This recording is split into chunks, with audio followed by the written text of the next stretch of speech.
사랑하는 성도 여러분, 안녕하십니까? 수요 예배 고린도전서 13장 강해입니다. 많은 성도님들이 고향으로 지금 추석 연휴, 추석 명절 맞아서 내려가신 분들도 또 많이 있습니다. 건강하게 잘 다녀오시고 배탈 나지 마시고, 또한 진리와 함께 기뻐하는 웃는 가정, 거룩한 가정 되시기를 주 예수의 이름으로 축원합니다. 고린도전서 13장 사랑장 강해를 본격적으로 들어가기 전에 오늘까지도 서론을 할 수밖에 없습니다. 그만큼 서론이 중요합니다. 왜냐하면 고린도전서 13장에서 말하는 사랑은 어떤 사랑일까? 우리가 사랑에 대해서 갖고 있는 인간 사랑에 대한 선입관들이 많이 있습니다. 그런 사랑이 아닌 하나님의 사랑입니다. 그래서 인간의 사랑과 다른 하나님의 사랑이 어떤 것일까? 인간의 사랑도 사랑입니다. 그런데 하나님의 사랑과는 좀 다릅니다. 그러니까 사랑을 이야기할 때 인간의 사랑은 틀렸다라고 말하는 것보다 인간의 사랑은 하나님의 사랑과 다르다, 하나님의 사랑은 인간의 사랑과 좀 다르다라고 표현하는 것이 옳습니다. 고린도전서 13장은 인간의 사랑과 다른 하나님의 사랑을 말하고 있기에 우리는 인간의 사랑은 무엇이고 하나님의 사랑은 무엇인가를 지금 이야기하면서 고린도전서 13장의 사랑 이야기가 이렇구나라는 것을 이해할 수가 있습니다. 마태복음 22장 36에서 40절에 이런 구절이 나옵니다. 선생님, 율법 중에서 어느 계명이 크니이까? 예수께서 이르시되 내 마음을 다하고 목숨을 다하고 뜻을 다하여 주 너의 하나님을 사랑하라 하셨으니 이것이 크고 첫째 되는 계명이요 둘째도 그와 같으니 내 이웃을 내 자신과 같이 사랑하라 하셨으니 이 두 계명이 온 율법과 선지자의 강령이니라. 율법은 흔히 10계명을 이야기합니다. 그리고 그 10계명을 이루기 위한 여러 세부적인 율법들이 나옵니다. 그리고 그 세부적인 율법을 또 이루기 위하여 바리새인들은 굉장히 많은 율법들을, 행동 강령들을 만들어냈습니다. 그런 가운데 뭐가 너무나 많아요.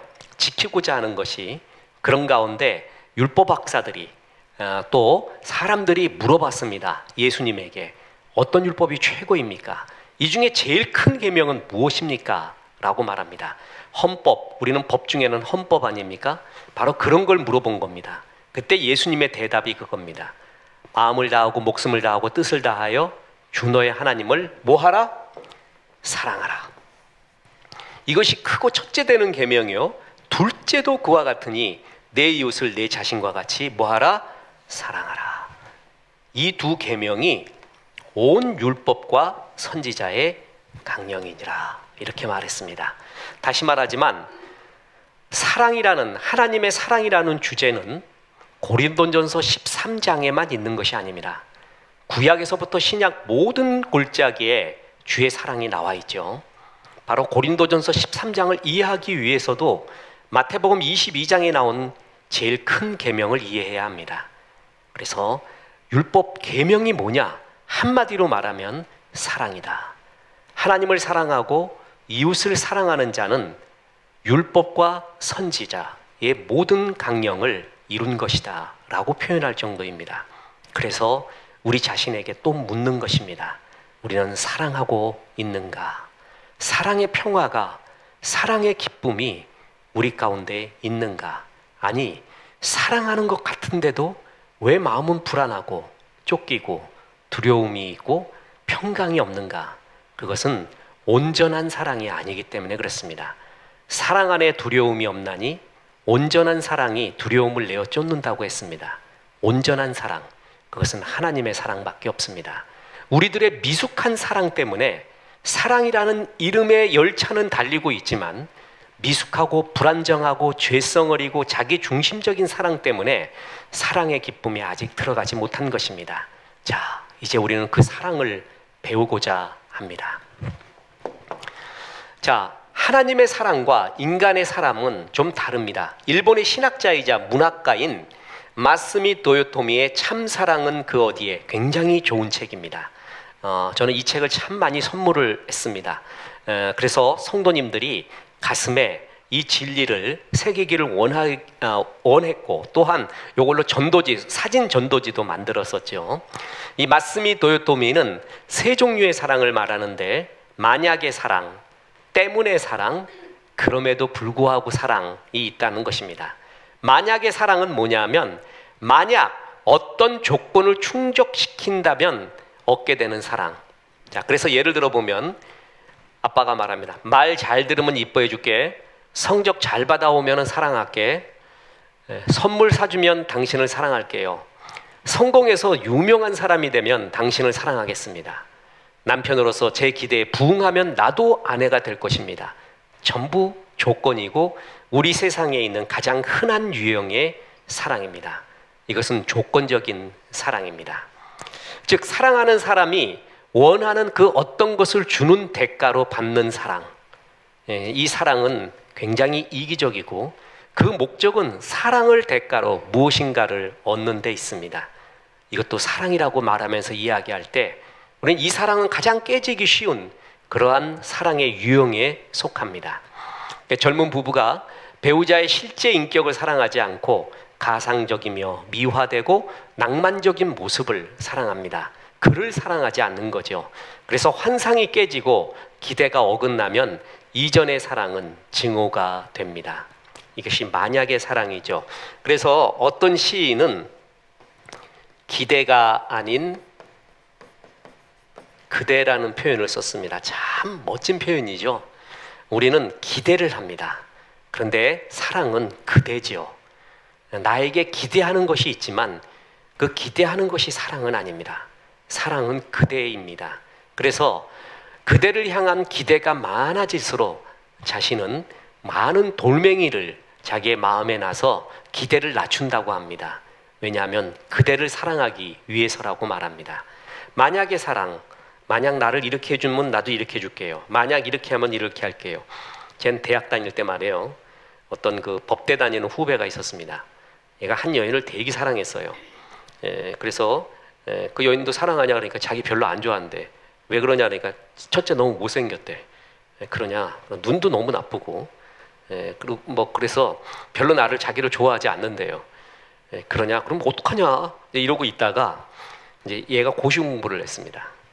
그랬더니 그 여인이 뭐라 그랬냐면 네가 고시에 패스를 하고 뭐가 되면은 사귀어줄게 이런다고 얘기했습니다. 그래서 자기는 기어코 공부를 해야겠대요. 그래서 고시를 패스해야겠대요. 그 얘기를 들었을 때 그 여인과는 사귀지를 마라. 그건 아닌 것 같다. 그 여인과는 사귀지를 마라. 너를 사랑한 게 아니라 고시를 패스한 그 사람을 사랑하는 거다. 너를 사랑하는 게 아니다. 난 그때 복학생 뭐 아무것도 모르는 사람이 이렇게 멋진 말을 했는지 몰라요. 그래서 너를 사랑한 게 아니라 고시를 패스한 그 사람을 사랑한 것 같다. 이렇게 얘기했어요. 너가 아니다. 그 사람이다. 이랬어요. 그랬더니 맞는 것 같대요. 이 친구 이제 판사 돼서 잘 있는데 어찌됐든 간에 우리는 어떤 조건적인 사랑, 이 사랑을 사랑이라는 이름으로 포장돼 있죠. 그래서 어떻게 됩니까? 옳지 않습니다. 이것 때문에 깨지기가 너무나 쉽습니다. 또 하나의 사랑이 때문의 사랑입니다. 때문의 사랑은 뭐냐면 그 상대방이 뭔가 매력이 있는 거예요. 사랑받을 만한 어떤 우수한 특성이나 조건을 갖추고 있다는 거예요. 나는 당신이 너무 아름답기 때문에 사랑합니다. 내게 이렇게 잘해주니 사랑합니다. 당신은 인기도 있고 돈도 많고 유명하고 그래 이러이러이러한 것 때문에 당신을 사랑합니다. 라고 말합니다. 그럼 벌써 이 얘기만 들어도 여러분 가슴이 지금 굉장히 쓰라리죠? 그 때문에가 없어지면 어떻게 되죠? 그 때문에가 없어져요. 자, 예를 들어서 너는 돈도 많고 유명하고 인기도 있기 때문에 사랑했는데 이거 없어졌어. 이것도 없어지고 이것도 없어지면 이 사랑은 어떻게 되는 거예요? 그러면 깨지는 거죠. 더 웃긴 거는 이것보다 더 많어. 더 인기 있는 사람이 있어. 더 돈 있는 사람이 있고 더 유명한 사람이 나타나면 어떻게 될까요? 그것도 문제가 되잖아요. 그래서 이 사랑은 당연히 불안정한 사랑이 됩니다. 이게 바로 때문에 사랑입니다. 그래서 이것은 불안정합니다. 야, 나보다 더 멋진 사람 나타나면 어떡하지? 더 돈 많은 사람? 그리고 나 또한 이것을 잃어버릴 수도 있어. 그러면 이 사람은 이제 나를 찰까? 이런 생각을 합니다. 요즘 우스갯소리로 이런 말 하잖아요. 이사를 가는데 남편이 꼭 들고 있어야 될 게 뭐라고요? 강아지라고 합니다. 강아지를 들고 있어야 쫓겨나지를 않는데요. 강아지를 놓는 순간에 그냥 이사 갈 때 자기 혼자 갈 수도 있다. 이 세태를 이야기하는 농담. 내 남편 이제 돈도 못 벌고 몸도 약해진 것 같고 별 볼 일 없고 내가 이제껏 너를 왜 사랑했는데 돈도 벌고 뭐도 하고 때문에 사랑했는데 그 때문에가 없어지니까 어떻게 되는 거예요? 비참해지는 거예요. 그런데 이런 것이 우리가 분석을 해서 그렇지 현실에 얼마나 많이 있습니까? 이것 때문에 얼마나 비극이 일어납니까? 그래서 우리 인간이 사랑한다고 해도 그 사랑은 진짜 하나님이 말하는 사랑이 아니라 이런 만약의 사랑, 때문의 사랑, 이런 것 속에서 진짜 사랑을 못하고 있는 경우가 많이 있습니다. 그래서 진짜 사랑은 그럼에도 불구하고 in spite of love, 조건이나 됨됨이 때문이 아니라 그럼에도 불구하고 당신을 사랑합니다. 사랑을 받기 위한 자격이 멋진 요소가 있지 않아도 있는 그대로 사랑을 받는 것, 다른 사람 보기에는 무가치해 볼지 모르지만 무한한 가치가 있는 사람처럼 사랑을 받는 것, 이런 게 있을까요? 그게 바로 하나님의 사랑이라는 것이죠. 이 사랑은 인간의 사랑과 정말 다른 겁니다. 인간은 조건적 사랑이 많고요, 무엇 때문에 사랑이 많아요. 근데 하나님의 사랑만큼은 그렇지가 않다라는 것입니다. 나의 어떤 조건 때문이 아니라 나를 이러한 못난 조건에도 불구하고 이토록 사랑하신다? 이처럼 사랑하신다? 이해할 수가 없습니다. 그건 이해할 수 없습니다. 여러분, 호세아서 있죠? 호세아서를 공동번역으로 100번을 읽어봤는데 감동이 없는 사람은 저는 사람이 아니라고 여기겠습니다. 사람이 아닙니다. 참 감동적입니다. 성경에 나와 있는 가장 아름다운 사랑의 시입니다. 저는 아가서보다 더 아름답다고 봅니다. 그런데 그 사랑의 시를 받는 대상이 누구예요? 고멜입니다. 음탕한 여인, 거리의 여인 같은 삶을 살았어요. 집에 데려다 앉혀놨더니 또 도망가고 또 사오고 또 데리고 오고, 그런 사람에게 최고의 사랑의 시를 바친다? 있을 수가 없는 얘기입니다. 이거는 인간의 이해로 이해할 수가 없습니다. 정말은 하나님의 사랑이 가슴에 정말 느껴지는가, 그리고 그 사랑의 10%라도 내가 하는가 하면은 진짜 인생은 살만한 가치가 정말 있는 것입니다. 자, 우리는 이러한 유용의 사랑, 불완전한 사랑을 한다라는 겁니다. 이제는 성경이 말하는 인간의 불완전한 사랑도 마찬가지입니다. 보세요.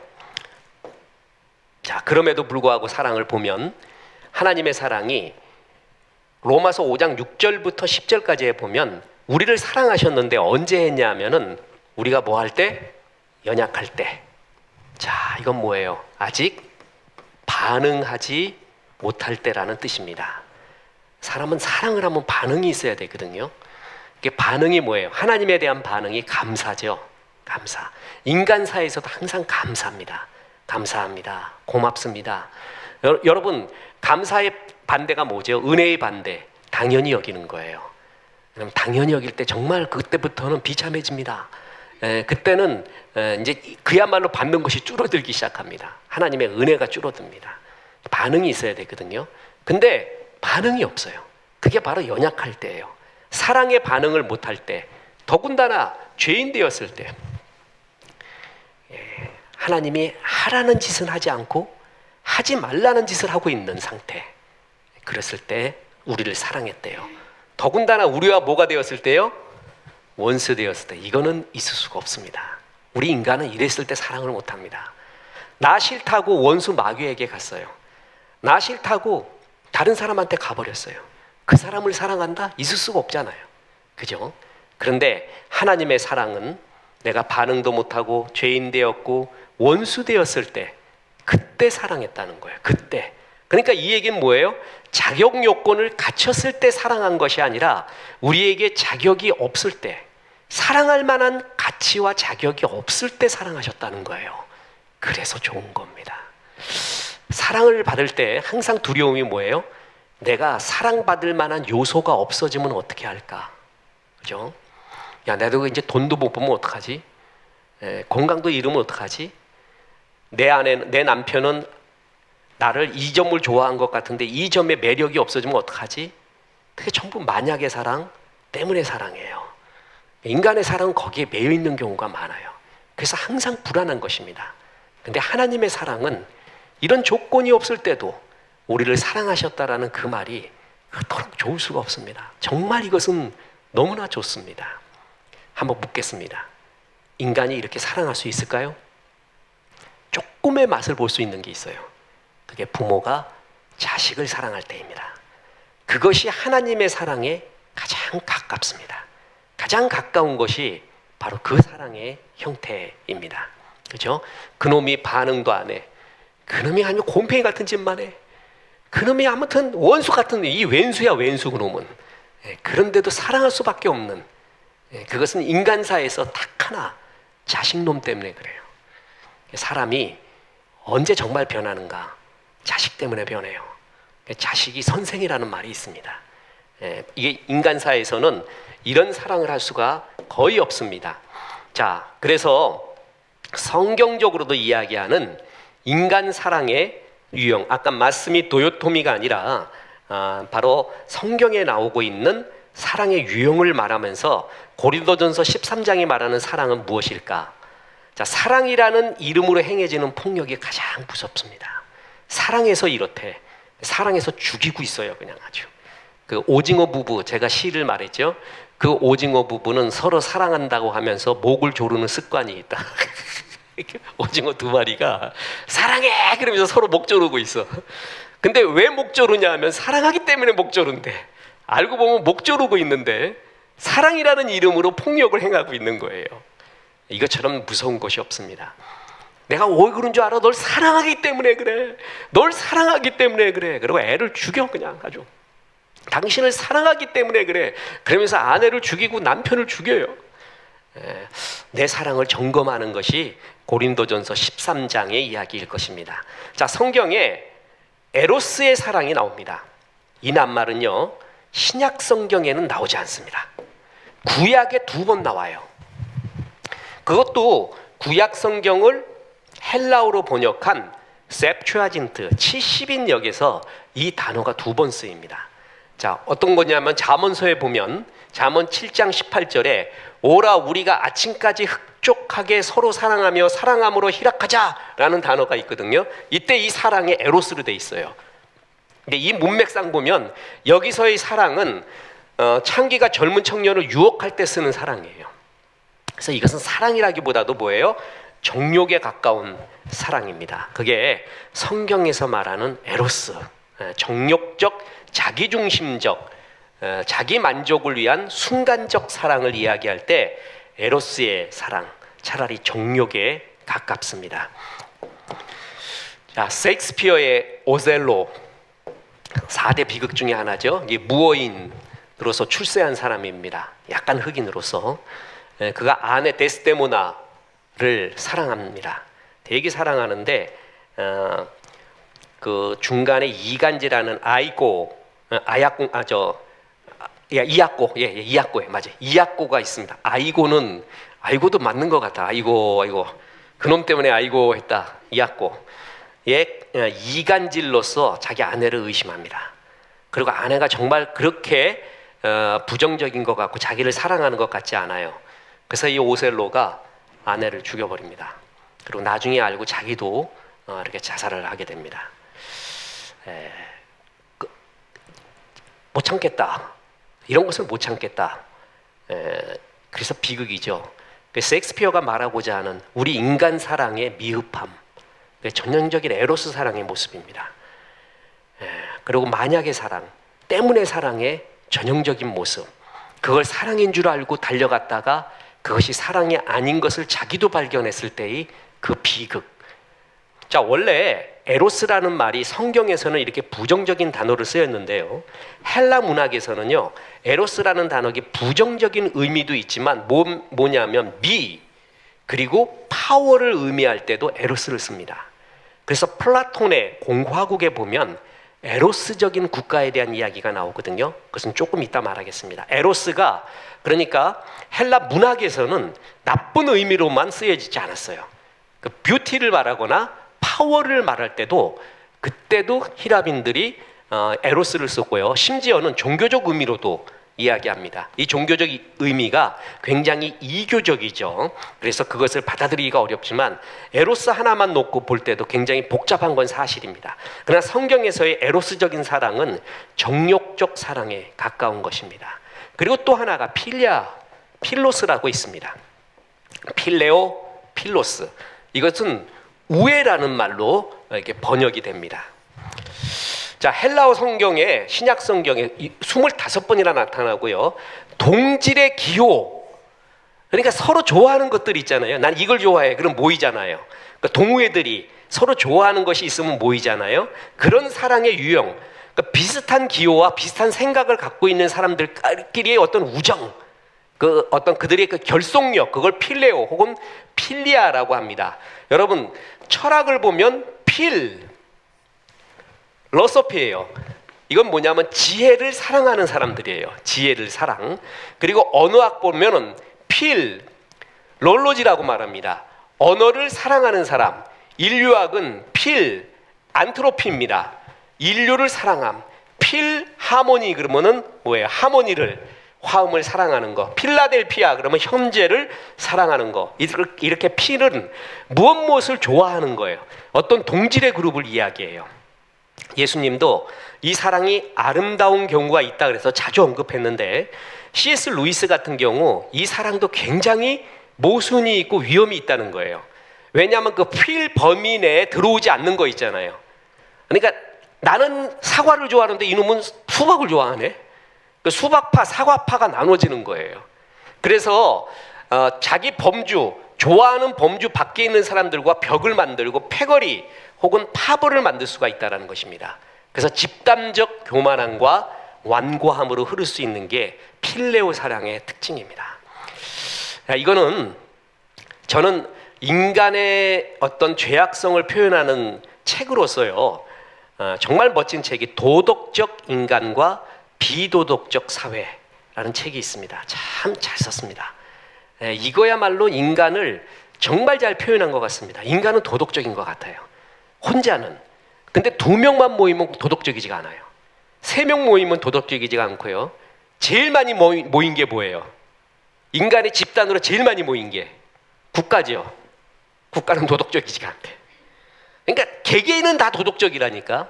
근데 사람들이 모여서 패거리만 이루면 온갖 죄성이 다 나와요. 그리고 집단의 이름으로 행해지는 악한 것은 악한 거라 여기지를 않아요. 개인이 하면은 악한 거를 알아요. 그런데 10명만 모여서 이 주장을 위하여, 이 필로소피, 이 필을 위하여 우리의 공동적인 이 관심사와 기호를 위하여 무슨 주장을 내자 그러면 그 주장이 비도덕적이나 문제가 있어도 양심의 가책을 별로 받지 않아요. 그게 집단 죄성입니다. 참 우리는 이런 가운데 살아요. 그래서 이 필레오 사랑은 이런 집단 이기성과 교만과 완고함으로 흐를 수 있는 위험성이 분명히 있습니다. 그렇죠? 그 집단의 아우성 속에 자기를 숨겨버려요. 그 익명 속에 들어가서 자기를 합리화합니다. 사람들은 집단의 죄성이 모이면 정말 무서워집니다. 이것이 바로 이것의 한계라는 겁니다. 자, 그래서 보세요. 잠언 18장 24절에 보면 많은 친구를 얻는 자는 해를 당하게 되거니와 어떤 친구는 형제보다 친밀하니라. 이걸 현대어 성경에 보면 괴로움만 더해주는 친구가 있는가 하면 동기간보다 더 잘해주는 친구도 있다. 친구도 2종류가 있대요. 그래갖고 이 나쁜 친구는요, 괴로움만 더해줘요.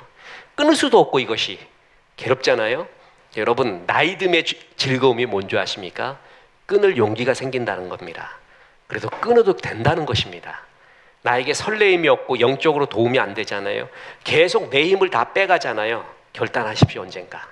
그리고 정말 주님의 나라를 위하여 정리해 가십시오. 그래서 그것은 자유가 있어요. 나이 듦의 즐거움이에요. 나이 듦의 자랑이기도 하고요. 그리고 그 결단을 할 때 열매 맺는 것에 달려갑니다. 곤도 마리아의 정리의 비법, 그것은 정리를 잘해가라는 거죠. 그 정리의 해법이 뭐라 그랬어요? 설레이지 않는 것은 다 버려라. 설레이지 않는 거. 감동이 없는 것은 다 버려라. 다 버려도 된다. 그러면 네가 얼마나 많은 공간이 있는 것을 알 것이다. 거기에는 관계도 들어갑니다. 그래서 의미 없는 그냥 이렇게 옛날의 그 만남, 깜짝 놀라는 게 이렇게 있을 겁니다. 여러분 20년 전에, 30년 전에, 40년 전에 아주 어릴 적 친구가 있었어요. 그래서 정말 친하게 지냈어요. 50년, 40년이 지났어요. 그래서 다시 만났어요. 그랬더니 옛날 얘기하면서 공감대가 있죠. 근데 엄청난 차이를 느낄 겁니다. 예수를 사랑하고 있는 나와 예수를 사랑하지 않는 그들과 너무 큰 차이를 느낄 때가 있을 거예요. 그 격차. 내가 매정해진 게 아닙니다. 나는 뭐가 소중한지를 이제 아는 것입니다. 소중한 것을 잡으십시오. 그래서 설레지 않는 것 버려가면서 예수 사랑의 모습으로 내 모습을 계속 이끌어 나가야 됩니다. 괴로움만 더해주는 만남이 있습니다. 이 필레오 사랑에 똘똘 뭉친 유대주의자, 친로마주의자들하고는 서로 싸웁니다. 바리새인들이 오만하죠. 자기들의 생각이 옳다고. 바리새주의예요. 사두개인들의 자존심, 자기들만이 올라요. 그러니까 그것은 다 통해요. SNF파의 고고함, 열심당원들의 격정, 이렇듯 필리아적인 사랑은 부정적 편파, 그것을 부추길 수가 있다는 것입니다. 그렇죠? 그럼 예를 들어 보겠습니다. 이게 무서운 게 바리새인들 중에서요, 그런 생각들만 모였잖아요. 근데 어떤 불의한 일이 생겼어요. 그러면 내가 우리의 집단을 위해 죽으마. 그래서 우리 집단의 이득을 위하여 내지는 주장을 위하여 자기 몸을 죽여버려요. 그럴 수 있을까요? 없을까요? 있어요. 이런 게 무서운 거예요.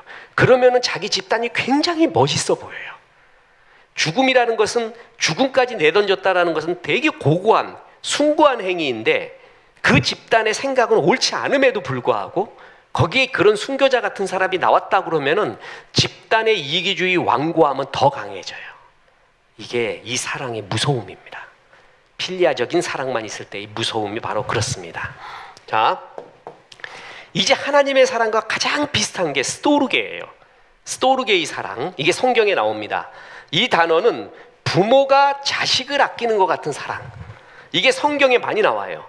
그래서 성경에 형제를 사랑하여 서로 우애하고 존경하기를 서로 먼저 하며, 이 단어가 스토르게로 표현합니다. 이때 말하는 우애라는 말은 필로스토이게 라고 표현하는데, 필레오야 스토이게라는 단어의 결합입니다. 그리스도 안에서의 형제는 하늘의 가족 같다 그래가지고 마치 스토이게, 그 사랑은 가족과 같은 사랑이다 라고 묘사해서 하늘의 기쁨을 표현할 때 이렇게 표현을 합니다. 그래서 이런 스토이게는 많이 성경에 무정한 자, 또 종말론적인 인간을 얘기할 때 무정하고 우매하고 말할 때 이런 스토이게의 사랑이 없는 자, 이런 식으로 표현을 많이 합니다. 자, 그런데 이런 사랑도요, 부모가 자식에 대한 사랑도 불완전하다는 겁니다. 우리 알죠? 우리가 길러봐서 알잖아요. 이 사랑이 진짜 사랑인가라고 해보면은 괴로운 것도 되게 많습니다. 왜냐하면 부모는 사실은 나를 사랑하면서 나를 사랑하는 것을 자식 사랑으로 빗대는 경우도 있습니다. 예를 들어 보면요, 부모가 죽기 전에 이렇게 말합니다. 아들아, 이 왼수를 갚아다오. 그 아들 그때부터 얼마나 불안할까요?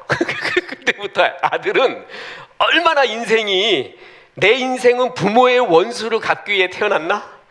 갚아야 되나? 무슨 얘기인지 알겠죠? 얼마나 괴롭겠어요. 부모가 그러면 이 정도면 제일 무서운 거고요. 그 다음에 이럽니다. 아들아, 이 일을 해갖고 내 한을 좀 풀어다오. 아들은 그때부터 얼마나 불안할까요? 엄마가 얼마나 어렵게 살은 줄 알아. 우리 아버지가 얼마나 힘들게 산 줄 알아. 눈물의 인생이었어요. 그래서 한이 맺혀서 아들이 그걸 풀어주기를 원한대. 근데 아들의 인생이 있단 말이에요. 그죠? 아들은 어머니와 아버지의 한을 풀어주기 위해 태어난 게 아니에요. 주의 뜻을 위해서 태어났는데 부모는 은연중에 그걸 말할 수가 있어요. 아들아, 딸아, 이 한을 풀어다오. 너는 이래야 된다. 가문의 영광을 위하여. 그러면서 말해요. 그런데 부모는 어떻게 보면 그걸 진짜 사랑으로 생각을 하고 있다는 것이에요. 이렇게 불완전한 사랑이 부모의 사랑에 있게 되는 경우가 많이 있습니다. 그리고요, 스토이게의 사랑의 특징은 뭐냐면 내 자식은 정말 이뻐요. 근데 다른 놈의 자식은 그거는 별로야. 걔는 피해를 봐도 돼. 내 자식만 잘 되면 돼요. 이런 것이 있어요, 없어요? 있기 때문에 불안정한 사랑입니다. 영화 마더 아시죠? 김혜자 씨 나오는 이 마더 영화에 보면 일그러진 엄마 사랑의 대표적인 게 나오죠. 자기 아들이 죽였어요. 자기 아들이 분명히 방화를 하고 죽였거든요. 그런데 그 마을에 그 어떤 그 좀 아무 백도 없는 애, 걔가 뒤집어 쓰잖아요. 그런데 진짜 죽인 아들의 엄마는 그걸 알고 있어요. 그랬을 때 그 모함받고 있는 애한테 가가지고 울며 정말 어떡하, 사실 아무 말도 못 해야 되잖아요. 어떡할까? 얘가 뒤집어 썼는데. 그런데 그 김혜자 씨가 하는 말이 뭔지 아세요? 너는 엄마도 없니? 그래요. 너 엄마가 있으면 이거 변해해 줄 테네. 나봐. 변해해 주잖아. 내 자식보다는 네가 죽는 게 낫지. 이 스토이계의 특징이 뭐냐면 내 자식 위주가 돼요. 남이 죽건 말건. 그래서 이것도 무서운 파괴력을 가질 수가 있습니다. 그렇지 않습니까? 우리는 이렇게 불안정한 사랑을 하고 있습니다. 부모가 자식에 대한 희생, 눈물은 이루 말할 수가 없습니다. 그건 하나님의 사랑에 제일 가깝습니다. 저는 이 설교를 할 때마다 외부 나가서는 세미나 가서는 너무 잘해요. 그리고 그 비유가 굉장히 많아요. 그런 거에 대한. 근데 우리 교회에서는 어떨 때는 참 슬플 때가 있습니다. 절제할 때가 있습니다. 그랬죠? 제가 설교할 때 외부 설교와 우리 교회의 설교는 다르다고. 우리 교회의 설교는 항상 아픔이 있습니다. 외부 설교는 내가 멋지게 보이고 싶어요. 멋진 말 다 끌어와요. 근데 우리 교회 설교는 항상 아픔이 있어요. 왜냐하면 자식 이야기를 할 때도 보면 자식이 없는 분들이 있잖아요. 이런 분들은 어떻게 생각할까? 부모의 사랑, 그 하나님의 사랑에 가장 가깝습니다. 그런데 그 부모의 사랑을 못 받은 사람도 있습니다. 그래서 항상 그것이 가슴에 괴롭고 눈물 나는 사람이 있어요. 그거가 생각이 나요. 우리 교회에서 설교할 때는. 그래서 그 얘기할 때도 움찔움찔해요. 움찔움찔하고 괴로울 때가 있어요. 제가 모 지방회 연합부흥회 가서 이 얘기를 했어요. 우리 교회 설교와 외부의 설교 그러면서 이게 성도를 향한 사랑 이야기를 하면서 이렇게 했는데 한 목사님이 그야말로 폭포수같이 우셔. 폭포수같이 우시더라고. 그분도 그걸 아는 거예요. 무슨 얘기인지 그게. 그리고 기도를 하는데 막 폭포수같이 우시는데 야, 저분 참 좋은 목자구나. 저렇게 정말 좋은 목자구나. 그래서 자기는 교회에서 이렇게 정의롭게 살아라라고 말하고 막 뭐 하는 것을 많이 못했대. 많이 못했대. 왜냐하면 다 마음에 걸리더래. 이놈 이렇게 못난 놈들이 다 있는데 그 사람 정말 힘 빠질까 봐. 그런데 오늘 그 말을 들어서 너무 위로가 된다는 말이에요. 아, 이 목자의 심정이 다 이런 비슷한 게 있구나. 아무튼 이 스토이계의 사랑은 하나님의 사랑과 가장 가깝지만 위험이 있고 완전하지 않다는 거예요. 내 자식 우선주의가 되는 것입니다. 그죠? 다시 말하면 또 내 자식이 내 한을 풀어주기를 원하고 있습니다. 내 자식 그대로를 이렇게 받아들이질 않고 한을 풀어주기를 원하는 것이 되게 많이 있습니다. 내가 이루지 못한 꿈을 그가 이루어주기를 원하는 것이 있습니다. 쉬운 말로 애를 놔주지를 못하죠. 하나님의 자녀입니다라고 놔주지를 못해요. 이런 것이 스토이계 사랑의 이런 문제입니다. 이런 사랑들, 아까 말한 에로스, 필리아, 스토이계는 여러 약점들이 있죠. 자기중심적이라는 것, 감정을 넘어서지 못한다는 것, 자, 보편적으로 다 사랑하지 못해요. 그러니까 아까도 말했지만 필리아 사랑은 뭐예요? 자기에게 기호 맞는 사람들만 좋아해요. 그죠? 자기 부류만 좋아해요. 남 부류는 적이 돼버려요. 자기 부류 내에서는 희생도 하고 뭐 하지만 그것을 벗어난 사람들은 그렇게 미워해요. 스토르게 또한 내 피가 섞이지 않는 놈들은 아주 죽여. 그놈은 죽어도 돼. 예, 극단적으로 말하면 내 피 섞인 것은 막 내가 어떻게든 내 살리는데 에로스는, 자, 아까 에로스 말할 때 정욕적이라고 말했잖아요. 근데 히랍에서는 그것이 뷰티와 파워도 의미한다고 얘기했어요. 그런데 보세요. 플라톤의 공화국을 보면은요, 군인, 시민들, 철학자들의 지혜와 힘에 근거하여 세워지는 에로스 왕국이에요. 그들의 지혜, 그들의 힘. 그래서 에로스를 굉장히 순상했어요. 그래서 이것을, 에로스를 갖고 있는 철학자들, 그리고 현인들, 이런 사람들을 존중했단 말이야. 그런데 거기에 벗어난 힘없는 노예, 이런 사람들에 대한 배려가 없습니다. 약한 존재들에 대한 배려, 그것들은 다 쓸모없는 존재래요. 필요 없는 존재래요. 그것에 대한 배려가 없대요. 우리 박영민 목사님, 탈북 목사님이 간증해 주실 때 자기가 북한 체제에 정말 괴로움을 느끼고 그때부터 이제 삐끗 기스가 가기 시작했던 사건, 김정은인가요? 김정일이에요. 그랬다는 거 아닙니까? 노동당원 300만 명하고 군대만 있으면 된다는 거예요. 노동당원 300만 명하고 또 군대 뭐 어떻게 뭐 몇만 있으면은 북한 체제 이끌어 나간다. 자기는 거기 안 속해. 나는 여기 주민이 아닌가? 나는 아닌가? 굉장히 괴로웠다는 거 아니에요. 자기 평생을 나라를 위해서 이렇게 했는데. 근데 거기 핵심 멤버에 들어가질 않는 거예요, 자기가. 그러니까 그때 굉장히 괴로웠다는 거 아니에요? 이 필리아가 에로스가 그렇습니다. 에로스를 그 파워와 뷰티를 갖고 있는 사람은 존중하고 그들에 의해서 나라가 이끌어가는데 그게 없다고 여겨지는 노예 같은 사람, 거기에는 뭐예요? 관심을 안 가지는 거예요. 그러니까 인간의 이 사랑이라는 말은 이토록 불완전하다라는 것입니다. 자, 그 불완전의 대표적인 것이 살로메 이야기입니다. 자, 그래서 참된 자유가 없습니다. 내가 사랑을 하는 것 같아도 잘 들어보세요. 사랑 안에 두려움이 없고 온전한 사랑이 두려움을 내어쫓는다고 했어요. 난 분명히 사랑하는 것 같은데 두려움이 있어요. 그렇죠? 왜 그럴까요? 그것은 온전한 사랑이 아니기 때문에 그래요. 온전한 사랑. 온전한 사랑이 나를 지배하게 될 때 두려움이 없어지면서 그 사랑 하나로 그렇게 만족하고 기뻐할 수가 있다는 것입니다. 근데 이런 사랑들은 전부 다 뭐예요? 이런 자유가 없는 사랑, 진짜 자유가 없는 사랑이고 특히 순간적이고 오래가지 못합니다.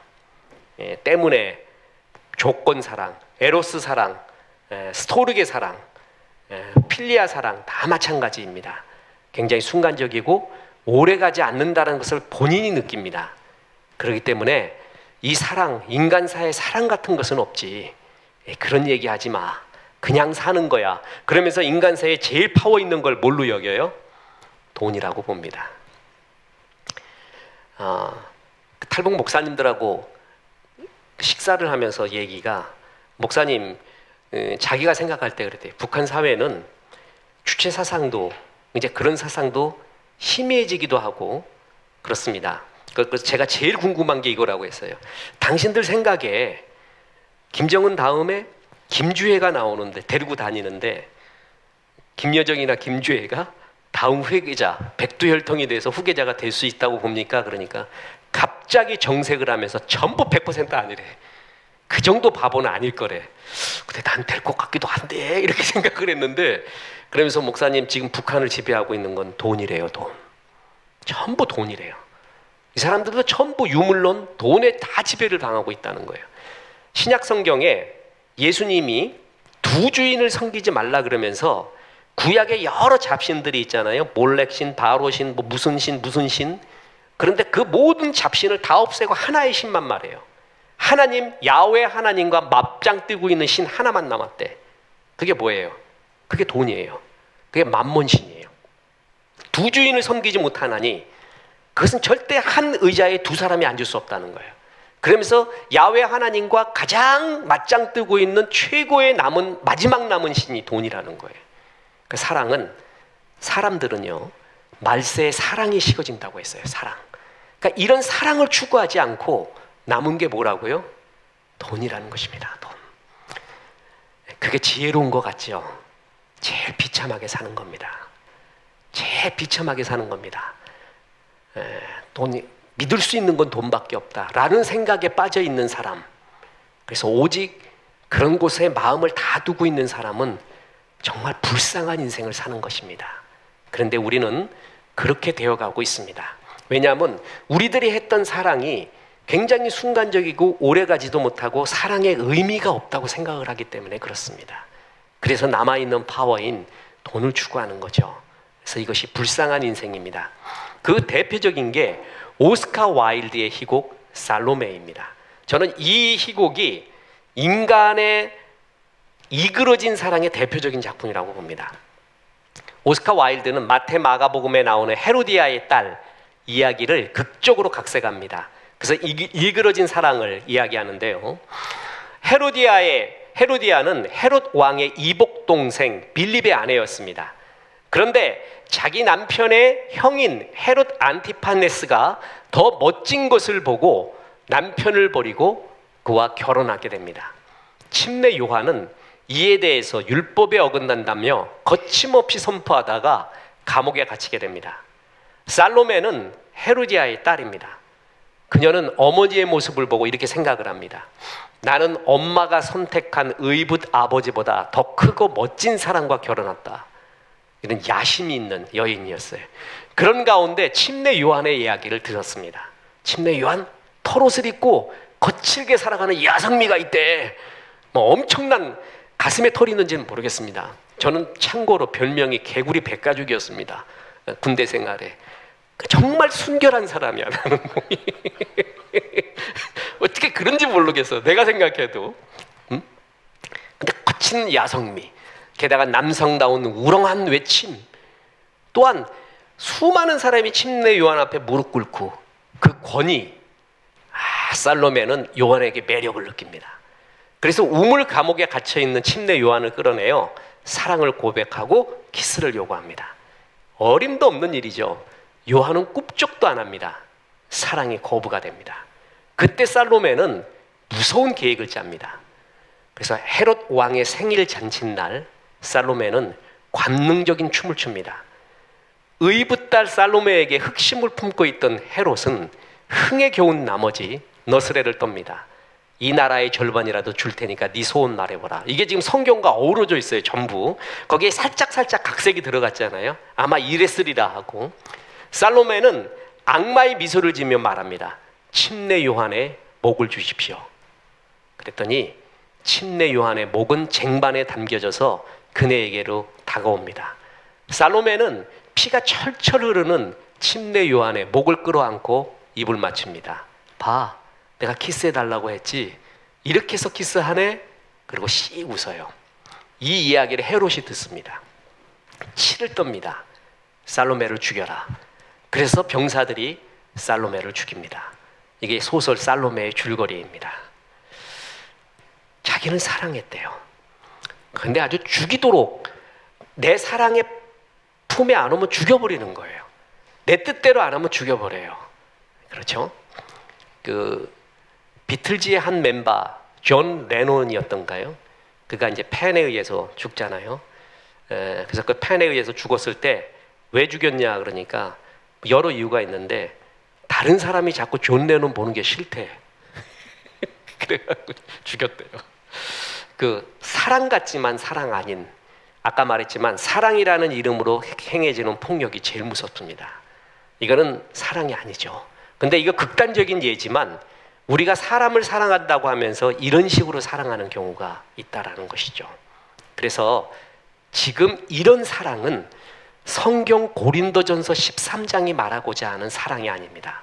왜 이런 얘기를 했냐면요, 성경이 말하는 사랑은 우리가 사랑이라고 말할 때 떠오르는 인간끼리의 사랑이라는 개념이 있잖아요. 그 개념이 아니다는 거예요. 그래서 하나님께서는 인간과의 사랑과는 다른 새로운 단어, 히랍 고전에서 4번인가 밖에 나오지 않은 그런 단어를 끌어내십니다. 그리고 이것이 진짜 하나님의 사랑이다 라고 얘기한 게 바로 아가페입니다. 아가페의 사랑이에요. 그래서 우리가 이제껏 알고 있는 거는 에로스의 사랑, 필리아의 사랑, 스토르게의 사랑이란 말이에요.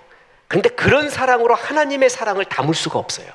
그런 사랑으로, 불완전한 사랑으로 하나님의 사랑을 표현할 수가 없어서 하나님은 아가페를 준비하시고, 이 아가페는 이제 헬라어에서 성경에 무려 116회나 나오게 됩니다. 자, 요한복음 3장 16절에 하나님이 세상을 이처럼 사랑하사 독생자를 주셨으니 이는 그를 믿는 자마다 멸망하지 않고 영생을 얻게 하려 합니다. 이때 이 사랑, 또 요한복음 13장 1절 보세요. 6월절에 예수께서 자기가 세상을 떠나 아버지께로 돌아가실 때가 이를 줄 아시고 세상에 있는 자기 사람들을 사랑하시되 뭐라고요? 끝까지 사랑하니라. 이 말이 그렇게 좋아요. 끝까지 사랑하셨대 하나님이. 이 사랑이 전부 아가파오, 아가페 사랑이라는 것입니다. 자, 사랑하지 않는 자는 하나님을 알지 못하나니 이는 하나님은 사랑이십니다. 하나님의 사랑이 우리에게 이렇게 나타나신 바 되었으니 하나님이 자기의 독생자를 세상에 보내면 그로 말미암아 우리를 살리려 하려 하심이라. 이렇게 아가페 사랑은 그 사랑을 근원을 하나님께로 둡니다. 그리고 이것은 믿는 성도에게 주어진 특권입니다. 이 사랑은 조건이 없습니다. 희생과 섬김의 행동입니다. 이 사랑은 의지적입니다. 감정적이지가 않아요. 여러분, 사랑은 굉장한 의지가 필요한 거 아십니까? 감정에 따라, 마음에 따라 움직이려고 하면은요, 그것은 평생토록 확신도 없습니다. 평생토록 흔들립니다. 신앙과 믿음과 사랑은 의지가 필요합니다. 의지적 사랑입니다. 그리고 이 사랑의 실천은 성령을 통해서만 가능합니다. 고린도전서 13장은 이런 아가페적인 사랑, 이 뭔가를 말하고 있는 거예요. 그래서 사랑이라고 말하면 싫어요. 우리가 갖고 있는 사랑의 일그러진 개념, 그래서 뭘 보면 이해할 수 있냐면은 마틴 루터가요, 하나님을 어머니라고 부르자 그랬어요. 왜냐하면 아버지라고 부르기가 싫대. 아버지라고 하면 자기가 경험한 아버지, 자기가 경험한 아버지의 개념으로 하나님을 아버지라고 부를 수가 없다는 거예요. 그러면 하나님을 아버지라고 부르는 순간 하나님에 대한 사랑이 너무 엷어지는 거예요. 아버지한테 너무나 괴로워서요. 마찬가지로 우리가 사랑 아닌 사랑을 하면서 이 사랑을 갖고 하나님의 사랑을 이야기하려고 하면 하나님의 사랑의 실체가 안 보입니다. 이해하시겠죠? 무슨 말인지? 그래서 우리의 에로스나 필리아나 스토르게의 사랑이 아닌 아가페의 사랑, 이것은 인간의 사랑과 달라요. 그것을 우리에게 이야기해 주며 인간과의 사랑의 다른 완전하고 두려움 없고 조건 없는 사랑, 하나님의 사랑의 이야기를 지금부터 하는 거예요. 그게 바로 고린도전서 13장의 사랑이라는 것입니다. 우리 인간의 사랑과 다르다라는 것이죠.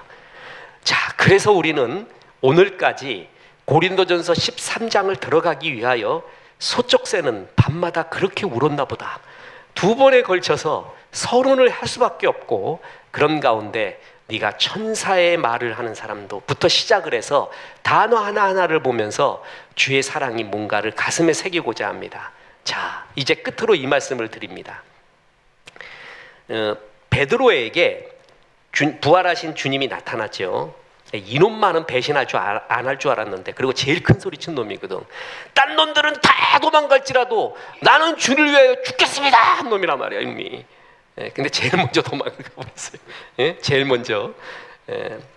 가룟 유다는 양심에 가책 느껴갖고 그냥 죽어버렸지. 이 사람은 또 잘 살아. 그냥 잘 살아. 가룟 유다가 예수님을 판고하고요, 베드로가 예수님을 저주한 거는 거의 세임입니다. 저주는 그 정도로 나쁜 거예요. 그건 돌로 맞아 죽어야 되는 거예요. 할 말이 있겠어요, 베드로님이? 진짜 할 말이 없죠. 그런 베드로에게 주님이 나타납니다. 그래서 물고기 좀 가지고 와라. 그래서 식사를 하십니다. 근데 그 물고기를 갖고 왔는데 그 물고기가 153마리. 그래서 153이 그냥 세계 각국의 크리스찬 기업에 엄청 많이 퍼져 있는 거 알죠? 153. 그게 왜 153이냐? 저도 그거 연구 되게 했습니다. 왜 153인가? 우리나라 볼펜, 제일 유명한 게 볼펜이죠. 볼펜에 153 들어간 거 아시죠? 그런데 군대 가보면 아는데, 여러분, 군대의 공식적 필기기구가 그건 거 아세요? 그 회사 제품인 거 어마어마하게 퍼져 있는 거예요. 말도 못하게 퍼져 있습니다. 지금까지도 대단하죠. 왜 153인지 모르는데 그 153마리를 잡아다가 이제 고기를 먹습니다. 그러다가 주님이 묻습니다. 그들이 조반 먹은 후에 예수께서 시몬 베드로에게 이르시되, 요한의 아들 시몬아, 내가 이 사람들보다 나를 더 사랑하느냐 하시니, 그때 사랑이 주님이 뭐라고 물어봤어요? 아가파오를 물어봤습니다. 아시겠죠? 자, 여기서 미리 말씀을 드리겠습니다. 이게 성경의 해석학에서 굉장히 중요한 본문 중에 하나입니다. 왜 그러냐 하면, 예수님이 제자들에게 헬라어로 말했을까요? 헬라어로 말하지 않았습니다. 예수님이 제자들에게 한 말, 민중의 말인 아람어였습니다. 아람어로 말했어요. 알겠죠? 근데 아람어에는 아가페니 필레오니 이런 구별이 없어요. 그냥 사랑하냐 이랬단 말이야. 그런데 이 신약 성경 그 예수님과 베드로의 대화를 성령이 기록할 때는 헬라어로 기록했어요. 그래서 헬라어로 이렇게 구분을 했어요. 그럼 우리는 이걸 믿어야 되는 거예요. 무슨 얘기인지 아시겠죠? 그래서 예수님이 베드로에게 네가 나를 아카페척으로 아카페 사랑을 할 수 있겠느냐라고 말했어요. 그랬더니 이르되 주님 그러하나이다. 내가 주님을 필레오 사랑합니다. 이렇게 말하는 거야. 그러니까 베드로님이 대답하는 거는 주님은 뭘로 물어봤어요? 아가페로 물어봤어요. 아가페 사랑하느냐라고 물어봤더니 예스, I love you, 필레오 이렇게 말한 거예요. 아가페로는 사랑할 수가 없다는 거예요. 아가페로는.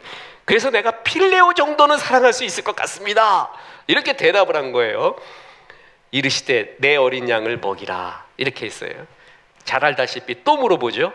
요한의 아들 시몬아, 내가 다른 사람들보다 나를 더 사랑하느냐 하고 주님은 물으셨네.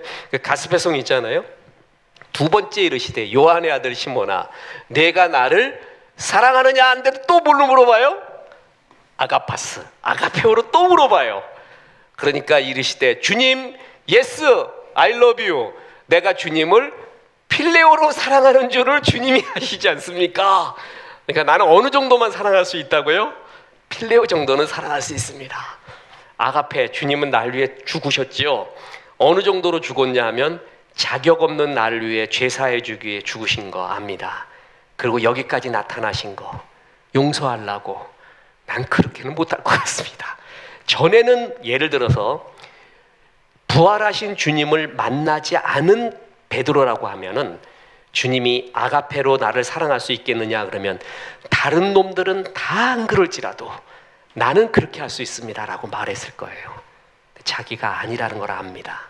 그래서 뭘로 대답해요? 필레오로 해요. 이제 마지막 질문 때 보세요. 세 번째 이르시되 요한의 아들 시몬아, 내가 나를, 주님이 뭘로 물어봐요? 이제 필레오로 물어봅니다. 야, 이게 기가 막힌 거예요. 신학교 갈 때 원어 배울 때 한 10가지 감동이 있거든요. 전율이 오는 감동 중에 하나예요. 그러니까 주님이 처음에 아가페 사랑하느냐 그랬더니 베드로가 전부 필레오 사랑합니다 그랬어. 근데 마지막 질문은 뭐냐 하면 주님이 아가페로 묻지 않습니다. 필레오적으로. 그럼 네가 이 정도로 사랑한다고 했지? 그래, 그 정도로는 사랑할 수 있겠느냐? 라고 말합니다. 그랬더니 베드로가 말합니다. 예스! 세 번째 내가 나를 사랑하느냐 하니까 주님을 사랑하는 줄을 주께서 하시나이다. 예, 필레오 정도는 할 수가 있을 것 같습니다. 베드로가 겸손해졌죠. 여러 의미가 있습니다.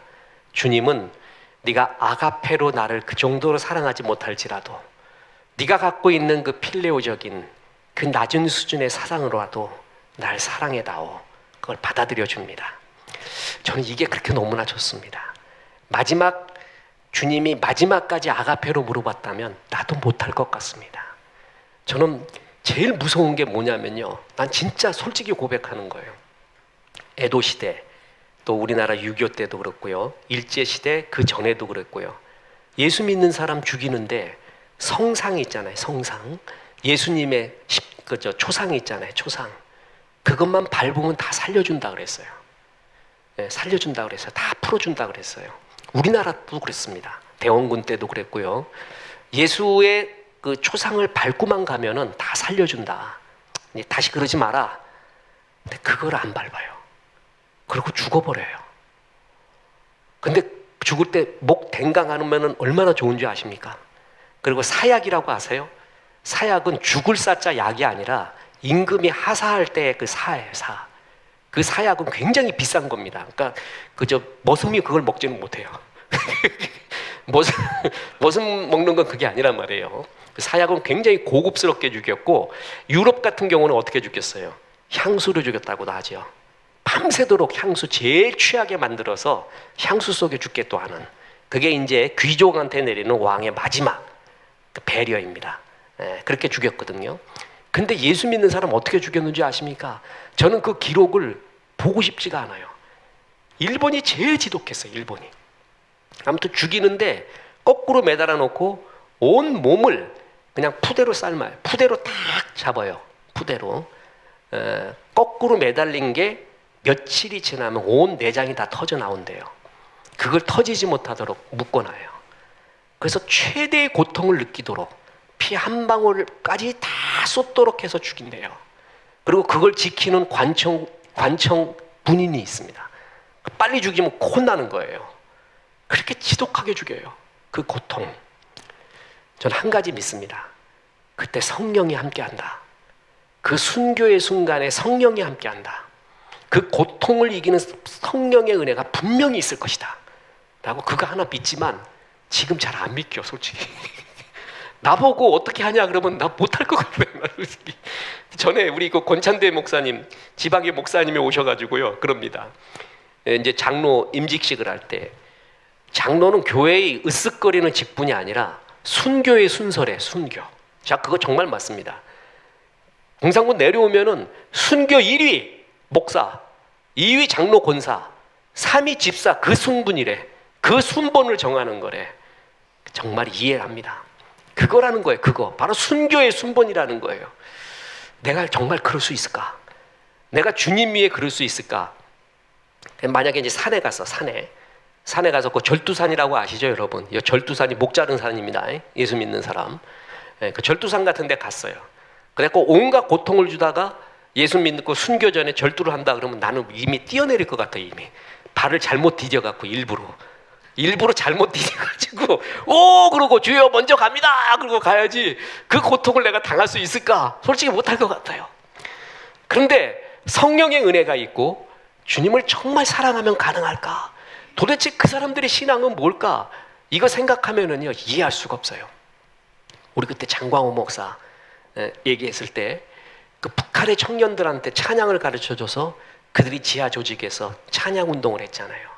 그게 발각이 되었을 때 그 애들이 죽었대요. 그냥 죽어버렸대요. 그냥 예수 침 뱉고 잘못했습니다 그러면 살려준다 그랬는데 애들이 순교하고 죽어버렸대요. 21살짜리들이. 자기가 이렇게 하면서 그 애들만 생각하면은 죄악으로 흐르던 마음이 다시 그 장 목사님이 제일 괴로운 게 하루에도 몇 번씩 마귀가 죄악으로 자기 마음을 끌고 간대요. 그거와 싸우는 게 제일 힘들대. 그런데 자기가 전한 그 찬양 갖고 찬양하다가 순교한 걔네들을 생각을 하면은 너무나 강력한 힘으로 이쪽으로 온다는 거예요. 우리는 아가페적으로 주님을 사랑할 수가 없을 것 같아요. 이거는 성령의 도움 아니면 안 됩니다. 그러니까 정말 그건 답이에요. 성령의 은혜 아니면 우리는 불완전한 우리가 어떻게 이런 사랑을 할 수 있겠습니까? 그런데 주님이 말하는 거예요. 그래, 필레오족이라도 그 사람으로 날 사랑해다오. 이 말이 너무 좋아. 베드로가 얼마나 안심했을까요? 보세요. 하시니 세 번째 내가 나를 사랑하느냐 하심으로 베드로가 뭐라고요? 근심하여 이르되 내가 주님을 난 정확하게 합니다. 난 아가페 사랑을 못합니다. 주님 아무리 그렇게 물어도 난 못하겠습니다. 근심했습니다. 그런데 필레오로 말해주니까 그 정도는 할 수 있을 것 같습니다 라고 말했더니 내 양을 먹이라 라고 주님이 이렇게 은혜를 줍니다. 저는 이 말씀이 그렇게 좋습니다. 내가 아직 그렇게 완벽하지 않습니다. 목사도 그렇습니다. 완벽하지 않고요 죽기까지 따오리라. 어떨 땐 나 진짜 못할 것 같아요. 무서워 죽겠어요. 난 어떨 땐 신부가 너무 부러워요. 가족이 없어. 가족이 없으니까 얼마나 정의를 위해서 그냥 죽어버리면 돼. 그냥 진짜 아까 말했지만 순교 직전에 일부러 뛰어내리면 돼. 내가 그냥 주님 내가 그냥 발 잘못 뒤졌습니다 하고 가버리면 되는데 새끼들이 있죠. 그 아내 있죠. 그럼 무슨 잘못이 있겠어요 애들이. 우리 아들은 목사가 아닌데 이게 어떡할까 항상 여기에 매여 있잖아요. 우리 목사들은. 그렇지 않습니까? 그런 가운데 네가 아가페 아니면 사랑 아니면 아니지 이렇게 말해보면 막 아주 그냥 기절해버릴 것 같아요. 그런데 주님이 필레오라도 사랑해다오. 야, 너 그 정도라도 네가 할 수 있는 최선으로라도 사랑해다오. 내가 그 정도는 할 수 있을 것 같습니다. 주님이 그걸 받아주신다는 거 그게 그렇게 좋을 수가 없습니다. 저는 그래서 이 단어만 보면 그렇게 좋아요. 정말 좋구나. 주님이 정말 무지막지한 그런 사람이 부른 분이 아니구나. 그래서 아가페의 사랑은요, 성령의 은혜 아니면, 하나님의 은혜 아니면 우리 인간의 힘으로는 안 되는 것입니다. 성령의 은혜를 받을 때 이루어가는 것이죠. 그래서 우리의 목표가 고린도전서 13장을 보면서 그겁니다. 주님, 우리의 사랑은 다 불완전합니다. 내가 나를 봐도 그렇습니다. 아가페의 사랑, 하나님의 사랑으로 사랑하게 도와주옵소서. 그래서 여러분, 저는 이걸 알고 난 다음에 이 찬양 부르기가 굉장히 어려워졌습니다. 그게 뭔지 아세요? 주의 사랑으로 사랑합니다. 그게 되게 어려워. 그 주의 사랑이 어떤 사랑인데, 이게 내가 어떻게 아가페 사랑으로 널 사랑해? 그냥 크윌레오도 아니라 저 밑에 에로스도 아니라 그거 머시갱이 같은데. 그래서 그걸 알고 난 다음에 내가 저 찬양을 할 수 있을까 생각이 드는 거예요. 그런데 성령의 은혜로 내가 나이 더 들어가고 성화되어 갈수록 주의 사랑으로 사랑할 수 있도록 도와주옵소서. 내 마음의 지성소에는 하나님의 언약궤만 있듯이, 심플한 것이 있듯이 내 마음에는 성령의 은혜로 아가페의 사랑, 주의 사랑이 있으면 좋겠습니다. 그것이 우리 성도들의 성화의 최고의 목표가 아니겠습니까? 그래서 고린도전서 13장 보면서 다 똑같이 못난 우리들이 주의 사랑이 이런 거구나, 이런 사랑을 사모합니다, 도와주옵소서 라는 기도로 고린도전서 13장 속으로 들어가서 주의 사랑으로 충만하시기를 주님의 이름으로 축원합니다. 기도하겠습니다. 하나님, 우리가 주님을 사랑합니다. 우리가 주님을 사랑하면 주께서 먼저 우리를 죽기까지 사랑하셨기 때문에 그렇습니다. 우리의 불완전한 사랑도 받으신다는 주님 감사합니다. 우리의 연약한 사랑도 받으신다니 감사합니다. 주의 사랑이 우리 가슴에 메아리치기 원합니다. 사랑의 종 되게 도와주옵소서. 예수님의 이름으로 기도했습니다. 아멘.